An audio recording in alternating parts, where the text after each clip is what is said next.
Assalamualaikum warahmatullahi wabarakatuh. Sampurasun, nepangkeun simkuring Ranti Trianti ti bidang sosial kawijakan BEM Hima Persartada. Dina danget ieu simkuring disarengan ku narasumber anu spesial pisan, nyaeta Teh Agida. Apa kabar Teh? Baik-baik. Boleh perkenalan dari Teh Agida sendiri?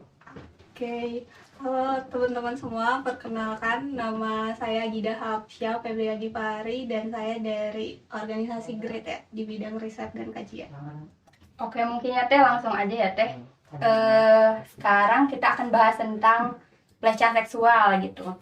Nih Teh, sebelumnya banyak sekali kasus pelecehan seksual yang terjadi di Indonesia gitu. Bahkan di tahun 2021 ini ada 2.500 kasus kekerasan seksual terhadap perempuan di Indonesia. Bahkan sekarang nih yang lagi viral gitu ya Teh, pelecehan seksual yang ada di KPI. Nah, sebenarnya dari kata pelecehan seksual itu apa sih Teh?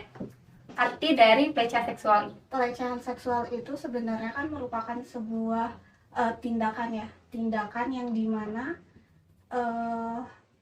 istilahnya ada hal yang memang disebabkan oleh ketimpangan gender itu sendiri. Jadi ada relasi kuasa yang dimana salah satu pihak itu dirugikan gitu. Oh gitu ya Teh. Nah dari pelecehan seksual nih Teh, apa aja sih bentuk dari pelecehan seksual gitu? Kalau misalnya bentuk dari pelecehan seksual itu, kalau misalnya ngutip dari Komnas Perempuan itu kan ada 15 bentuk ya. Nah, kalau misalnya yang pertama ini adalah ada pemerkosaan, terus ada intimidasi seksual juga yang dimana termasuk ancaman, yaitu dia termasuk ke dalam dari bentuk dari pelecehan seksual itu sendiri. Kemudian juga ada prostitusi paksa, terus ada pemaksaan aborsi. Nah, ada juga pemaksaan alat kontrasepsi. Terus juga ada penyiksaan seksual, penghukuman tidak manusiawi, terus praktek tradisi yang bernuansa seksual seperti sunat perempuan. Nah, yang kayak gitu. Terus ada kontrol seksual termasuk juga diskriminatif terhadap agama, terus ada KBGO, terus juga banyak sih, ada perdagangan perempuan, eksploitasi anak gitu, dan catcalling gitu. Oh banyak juga ya Teh bentuk pelecehan seksual gitu. Nah bagaimana sih sikap kita gitu ya Teh apabila terjadi pelecehan seksual gitu, baik dari kita sendiri maupun orang lain?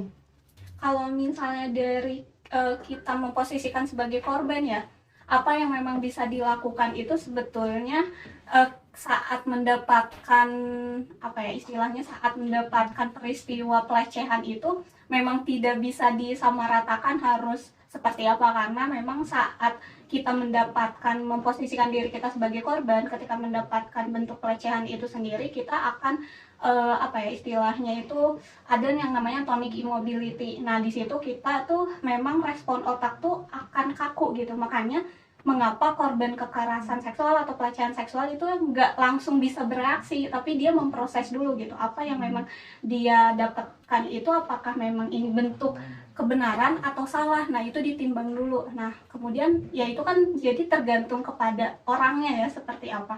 Ya kalau misalnya bisa, ya yang bisa kita lakukan adalah melawan yang pertama atau berteriak gitu untuk di tempat yang publik ya. Sementara itu kalau misalnya untuk secara private itu, kalau misalnya lewat internet kan ya, nah itu yang bisa kita lakukan adalah salah satunya melapor. Oh melapor. Nah Teh dari tadi Teteh ini sebut-sebutin yang di media ini kan lagi banyak ya Teh, apalagi sekarang lagi masa pandemi gitu, orang banyak yang lebih fokus ke media sosial gitu Teh. Nah kita cara bijak sih kita menanggapi tentang jika ada pelecehan seksual itu sendiri ke kita melalui media sosial itu kayak gimana gitu Teh? Untuk di media sosial ini sendiri, mungkin aku dijabarkan dulu ya dari mulai pelecehan yang ada di media sosial itu biasanya kita sebut dengan KBGO. Sama sih gitu, bentuk pelecehannya ya sama karena adanya ketimpangan gender ini sendiri gitu, yang dimana relasi kuasa itu bisa istilahnya ada pihak dominan yang bisa menyerang pihak yang lemah seperti itu. Nah, cuman medianya ini ada bedanya, cuman pakai perantara media aja gitu. Nah, sikap apa yang bisa kita lakukan itu banyak sih gitu. Dan kita memang istilahnya untuk di media sosial sendiri ya tidak bisa mengkontrol orang lain, dan bahkan ya sikapnya berarti dari diri kita sendiri gitu loh. Karena bentuk dari kekerasan berbasis gender online atau KBGO ini sendiri kan banyak ya, ada trolling, terus juga ada revenge porn, terus juga di sini juga banyak ada cyber grooming gitu ya. Terus juga ada pornografi, terus juga impersonasi gitu. Yang dimana yang bisa kita lakukan adalah kembali kepada diri kita sendiri gitu. Apakah memang ketika kita sudah mengetahui bahaya dari KBGO itu seperti apa, bentuk-bentuknya itu apa aja, nah berarti ada hal yang memang bisa kita proteksi dari diri kita. Misalnya tidak istilahnya mungkin, tapi setiap orang berbeda-beda sih ya gitu. Ada yang memang sebagai jalan keluarnya mungkin bisa dikatakan dia tidak mengaktifkan akunnya secara publik atau enggak secara private yang seperti itu. Ya intinya juga KBGO ini salah satu cara yang bisa dilakukan ya tetap melapor gitu. Apapun itu juga bentuknya laporan gitu. Oh, jadi sebaik-baiknya mah kita harus ngelapor gitu ya Teh. Kalau misalnya udah mendapatkan KBGO itu sendiri ya. Tapi Teh, kalau misalkan kan banyak nih orang yang nggak berani gitu Teh melapor karena emang kayak nggak ada bukti yang kuat gitu kan. Terus itu kayak gimana Teh? Untuk yang KBGO sendiri dan pelecehan seksual emang ini selalu dipermasalahkan ya, karena bentuk dari buktinya itu seperti apa itu kadang suka dipertanyakan oleh, ketika kita melaporkan kayak kemarin kasus KPI pun itu kan dipertanyakan ya kebenaran dan lain sebagainya. Nah, hal yang bisa kita lakukan kalau misalnya untuk KBGO ini sendiri menurutku lebih mudah karena dia kan terekam jejak digital ya, dan itu bisa kita ketika kita mendapatkan KBGO itu sendiri bisa mungkin kita lakukan screenshot itu sebagai bukti.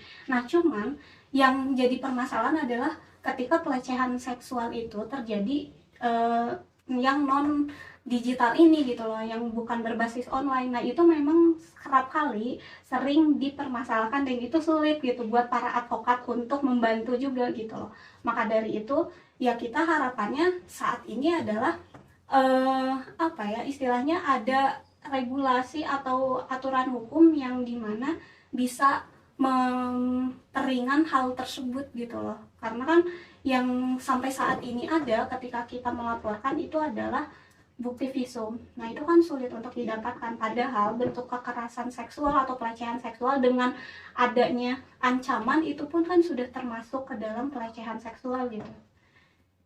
Ya sih Teh, susah buat ngelapor ya karena emang kasus pelecehan seksual ini tuh beda sama kayak kasus pemerkosaan yang bisa dites visum gitu Teh. Aku mau tanya lagi nih Teh, bagaimana sih tanggapan Teteh gitu mengenai isu pelecehan yang sekarang sedang marak-maraknya gitu Teh? Untuk tanggapan karena isu pelecehan atau bentuk kekerasan seksual itu kan merupakan sebuah kejahatan yang dimana ini udah merenggut hak manusia gitu, dari mulai kenyamanan, keamanan itu udah direnggut. Nah, untuk bentuk dari kekerasan seksual ini kan merugikan korban ya gitu, dimana banyak sekali korban bisa mendapatkan kerugian mulai dari psikis gitu ya, dia akan merasa tidak menemukan ruang amannya lagi gitu. Terus selanjutnya adalah dari mulai ekonomi, tentu dia akan merasa dirugikan juga gitu loh, ketika dia ngerasa bahwa sudah tidak istilahnya kan banyak ya korban dari pelecehan seksual ini merasa dirinya udah tidak ada harga dirinya lagi gitu. Kemudian kan ini kan bisa berimbas kepada dia keluar dari pekerjaan, kemudian kan ekonominya akan terganggu gitu. Terus ya harapannya adalah mengenai dari isu pelecehan seksual ini adalah kita memang dari apa ya istilahnya kaum aktivis ataupun teman-teman yang lain pun gitu, kita memang sangat menantikan regulasi untuk dimana pada akhirnya kasus ini bisa ditangani dengan adanya sebuah aturan hukum yang memang berperspektif kepada korban itu sendiri gitu loh, dan berpihak kepada korban, gak cuman masalah ke tindak pidananya aja nih, tindak hukumannya aja buat pelaku, tapi ada upaya untuk istilahnya memberikan apa ya ruang kayak stabilnya lagi, healingnya lagi buat korban, dan juga upaya pencegahan. Itu sih yang paling penting, karena ini bagiku ini adalah sebuah bentuk kejahatan manusia sih, kepada manusia. Nah, Teh, ada satu statement yang perempuan itu harus menutup aurat sama memakai pakaian tertutup supaya ya terhindar dari pelecehan gitu Teh. Tapi dari kebanyakan korban yang kena pelecehan seksual ini Teh, mereka udah memakai pakaian tertutup, mereka udah menutup diri, tapi tetap aja gitu Teh jadi korban pelecehan seksual. Nah, dari statement tersebut apa sih tanggapan Teteh gitu? Itu tentu salah ya, karena survei pun pada saat itu dilakukan di tahun berapa ya, pokoknya pernah ada survei yang itu secara diakui secara nasional bahwa korban dari pelecehan seksual atau kekerasan seksual justru mereka yang yang menggunakan pakaian yang panjang tuh, yang apa kerudungnya, bahkan yang kerudungnya itu panjang ke bawah gitu ya, terus juga pokoknya tertutup aja. Nah, ya berarti yang statement tersebut itu ternyata ya salah gitu loh.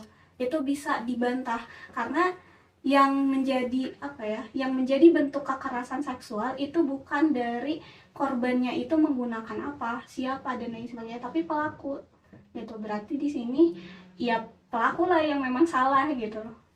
Jadi dari sini tuh penting nggak sih Teh pemahaman seksualitas secara pendidikan gitu? Apakah itu Teh mampu mengubah pola pikir masyarakat Indonesia gitu Teh? Iya, penting banget ya kalau misalnya bagiku untuk seks edukasi ya, kita bilangnya seks edukasi ini memang benar-benar penting. Riset terakhirku adalah tentang mengacu kepada seks edukasi kepada anak usia dini. Nah, itu riset terakhirku, di mana ada 11 indikator yang istilahnya outputnya adalah harapannya agar anak-anak ini bisa memahami mengenai bagian tubuh mana sih yang memang dia boleh disentuh atau tidak gitu ya. Dan patokannya kita menggunakan grand theory dari Sigmund Freud. Nah, di situ tuh dijelasin kalau misalnya dari Sigmund Freud ada stage-nya tuh ada berapa aja gitu, dari mulai bayi sampai dewasa.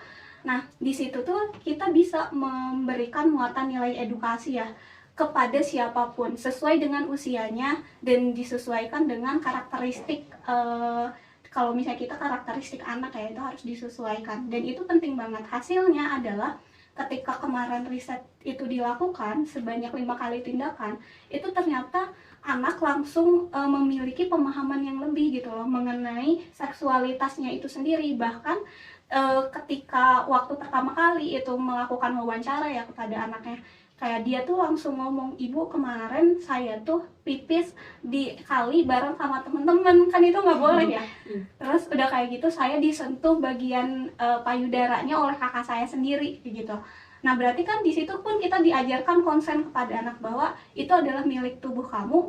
Ketika memang kamu tidak mengizinkan ada orang yang menyentuh, berarti kamu bisa menolak. Nah, ketika melakukan tindakan itu sebanyak 5 kali, padahal dengan metode bernyanyi, cuma nyanyi-nyanyi doang gitu loh. Ditambah ya memang ditambah ada media gambar gitu ya sekali-kali. Nah, di situ langsung anak baru 3 kali tindakan tuh dia udah paham bahwa oh ternyata bu apa yang udah aku lakuin kemarin ketika pipis di kali bareng sama teman-teman itu salah dan nggak boleh. Terus saat itu pun melihat dari hasilnya adalah ketika dia izin untuk ke toilet itu 3 orang. Nah, aku khawatir oh 3-3 bakalan masuk bareng. Ternyata enggak, dia tuh satu persatu gitu loh. Yang satu masuk ditutup pintunya, yang 2 nunggu. Oh berarti edukasi seksual itu ternyata bisa dilakukan ya untuk memberikan pemahaman gitu loh kepada orang-orang. Nggak cuman anak aja udah ngerti gitu loh, apalagi orang dewasa. Jadi sex education itu sangat penting banget ya Teh. Nah, setiap kasus yang aku baca nih teh, para korban merasakan sakit yang nggak terbayang gitu teh, baik secara mental maupun semuanya gitu. Nah, sehingga mereka meminta hukuman yang setimpal bagi si pelaku gitu. Tapi memang tidak semuanya berani melaporkan atau ya speak up di publik gitu teh. Menurut Teteh, apakah jika hukum kepada pelaku difokuskan akan berimbu baik kepada korban? Apa enggak gitu teh? Kalau misalnya untuk difokuskan kepada pelaku bakalan berimbu baik, iya, dikatakan iya. Tapi yang paling penting dari kasus kekerasan seksual adalah nggak cuman fokus kepada pelaku, tapi ada korban. Yang tadi disebutkan juga kan, korban kan bahkan banyak sekali ya dia traumanya gitu ya, dan lain sebagainya. Nah makanya alih-alih untuk apa ya istilahnya untuk menindak pelaku memang itu penting, tapi ada juga yang nggak kalah pentingnya gitu loh untuk memberikan healing lagi kepada korban gitu untuk memulihkan. Nah itu sih. Terus menurut Teteh nih, bagaimana sih cara mengakhiri atau meminimalisir gitu teh kasus-kasus pelecehan seksual yang ada di Indonesia? Meminimalisir kasus-kasus yang ada adalah yang pertama itu yang penting adalah adanya regulasi, itu yang paling penting bagi kita gitu, dan itu masih dinantikan sampai saat ini. Kemarin kan udah launching tapi nyatanya banyak yang dipangkas gitu loh, yang harusnya kita fokusnya kepada hukum untuk bukan cuma tindakan doang tapi untuk memulihkan korban, itu hilang gitu loh hak-hak korbannya. Nah itu kan yang ingin kita ambil kembali ya. Terus yang kedua adalah nggak cuma secara publik gitu ya, tapi ada di dunia pendidikan. Ini penting banget. Banyak sekali kan kasus-kasus kasus kekerasan seksual yang terjadi di dunia pendidikan gitu, mulai di pendidikan tinggi gitu ya, tapi di bawah pun sama gitu banyak. Nah inilah akhirnya bagiku pihak dari Kementerian Pendidikan ini harus segera meluncing aturan tersebut gitu. Terus yang ketiga adalah untuk meminimalisir atau sebagai upaya pencegahan yang preventif gitu. Yang pertama adalah harus adanya muatan atau pengajaran kurikulum khusus untuk mengajarkan nilai muatan sex education itu sendiri. Dari mulai pendidikan anak usia dini bahkan untuk sampai pendidikan tinggi gitu. Ini wajib banget. Nah, yang ketiga adalah yang bisa kita lakukan selain sex education, itu ada literasi digital. Ini yang harus mulai sampai saat ini kita udah harus apa ya, istilahnya harus aware. Ternyata kasus kekerasan KBGO itu meningkat semenjak pandemi 2020 kemarin kan, meningkat banget. Nah maka dari itu literasi digital ini yang harus digaungkan kembali gitu loh. Karena bisa jadi kitanya terlalu shock gitu loh, selalu shock kulturnya baru dengan kecanggihan teknologi, tapi kitanya belum memiliki ilmu pengetahuan untuk bisa mengimbangi gitu loh. Jadi ya terjadilah penyelewengan gitu. Itu sih hal yang bisa dilakukan. Ya semoga ya teh segera launching gitu. Amin. Nah teh, jika ada pelecehan seksual nih teh, kita harus lapor kemana sih gitu? Untuk pelecehan seksual itu sendiri banyak ya laporannya. Teman-teman bisa lapor ke LBH setempat. Nah kalau misalnya untuk di kampus itu sendiri biasanya itu ada lembaga pengadvokasiannya khusus. Nah kalau misalnya di UPI sendiri kan banyak ya, teman-teman bisa milih lapor kemana, ke apa sih namanya, PKPWA ya, terus ada Suara, ada Grid juga saat ini. Nah teman-teman bisa apa sih namanya, bisa lapor ke sana. Nah buat teman-teman yang lain juga ada laporan secara publik, itu ke awaskbgo.co.id kalau nggak salah, itu untuk khusus KBGO dan lembaga-lembaga pengadvokasian lainnya. LBH juga biasanya menerima sih.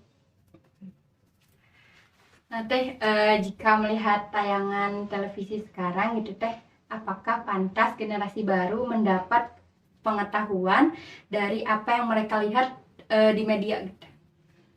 Ya penting banget gitu. Ini kan balik lagi ke masalah literasi digital itu sendiri ya. Kenapa penting? Karena istilahnya ada istilah tontonan itu adalah tuntunan. Nah kasus pelecehan seksual yang terjadi di publik itu, kalau misalnya survei yang telah dilakukannya di tahun 2020-an itu menyatakan bahwa yang terjadi disebabkan faktornya tuh ada dua. Yang pertama adalah tontonan pornografi yang berbau ke arah sana gitu ya, dan yang kedua adalah fantasi seksual yang merugikan orang lain. Nah, inilah yang pertama, yang ternyata apa yang kita tonton itu ternyata mempengaruhi gitu loh. Gak cuman bentuk dari pornografi aja, tapi bentuk tontonan lain pun harus benar-benar berkualitas dan mengedukasi. Karena survei yang pernah dilakukan di universitas mana ya, lupa aku, Michigo gitu ya, bentar,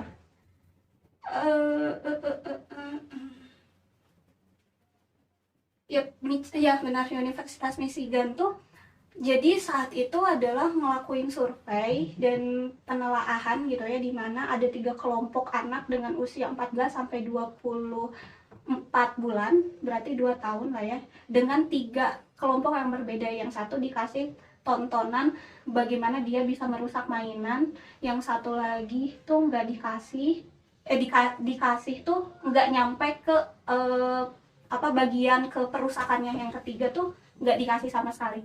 Nah, hasilnya adalah sebanyak 90% nih yang dikasih bagaimana dia ngerusakin mainan, itu ternyata diikutin oleh anak gitu. Dalam waktu 20 detik aja. Itu berarti di sini nggak individu atau manusia itu ternyata lekat gitu loh dengan visual yang dia lihat.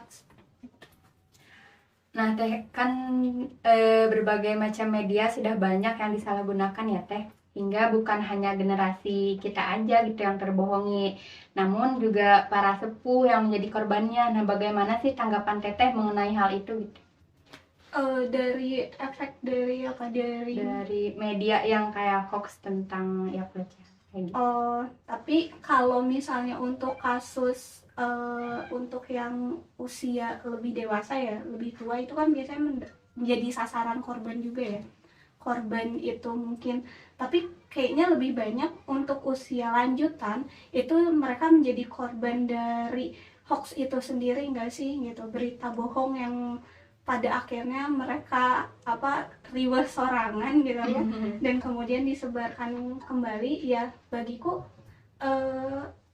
istilahnya ya inilah salah satu bentuk ketertinggalan kita gitu loh untuk menguasai teknologi itu sendiri, atau istilahnya nggak kalah dari teknologi ya, karena nggak memakan korbannya tuh kan nggak hanya berkutat di masalah KBGO aja ya, tapi ujaran kebencian, terus juga ada juga bentuk-bentuk lainnya kayak misalnya penyebaran hoax dan lain sebagainya. Nah, inilah saatnya memang kita untuk memunculkan kembali bentuk literasi yang baru gitu loh, literasi yang di abad yang sekarang itu adalah literasi digital gitu loh. Terus untuk yang kasus kasus untuk usia lanjut ya, itu dia mendapatkan kasus KBGO atau seperti apa, atau dampak dari tontonan maksudnya? Ya, dampak dari media gitu Teh. Dari media dampak dari ya. Media visual juga. Ya sih bisa. Jatuhnya adalah mungkin kebanyakan ya itu adalah dari kasus KDRT mungkin ya.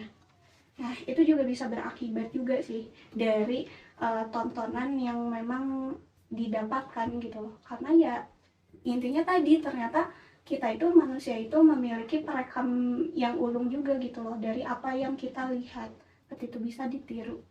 Nah, mungkin segitu ya Teh pembahasan pelecehan seksual kali ini gitu. Nah, sebelum diakhiri ada gak sih Teh closing statement dari Teteh gitu? Oke, kalau closing statement dari aku sih yang pertama, kita harus menyadari bahwa kasus kekerasan seksual atau pelecehan seksual itu nggak cuma masalah perempuan aja, tapi ini adalah masalah semuanya gitu, baik perempuan, baik laki-laki, masyarakat, mahasiswa, dan lain sebagainya. Nah, yang bisa kita lakukan adalah ketika kita menjadi korban atau sebagai saksi gitu ya, melihat, yang bisa kita upayakan pertama kali adalah melapor. Itu yang bisa kita lakukan. Nah, jangan takut untuk memberikan laporan ketika mendapatkan mendapatkan kasus pelecehan seksual atau menjadi saksi gitu ya, ketika tidak berani membantu secara langsung gitu. Jangan takut untuk melapor, dan banyak sekali lembaga-lembaga yang bisa membantu dan berperspektif kepada korban untuk laporannya itu sendiri. Dan untuk di UPI sendiri kan tadi udah disebutin ya, dan grade salah satunya juga itu akan membantu untuk mengadvokasi para korban dan juga menyelesaikan kasus dari kekerasan seksual itu sendiri. Jadi intinya kita sebagai manusia itu cuma satu sebetulnya. Yang pertama adalah kita harus saling menghargai sesama manusia, dan yang kedua adalah saling menghormati sesama manusia. Ketika kita sudah memiliki kesadaran itu, insya Allah untuk kasus yang seperti ini itu tidak akan pernah terjadi. Nah sakitu wae anu tiasa kapihatur, simkuring Asmana Ranti Trianti sareng narasumber amit mundur amit mungkur, hapunten bilih aya kalepatan. Hatur nuhun. Assalamualaikum warahmatullahi wabarakatuh.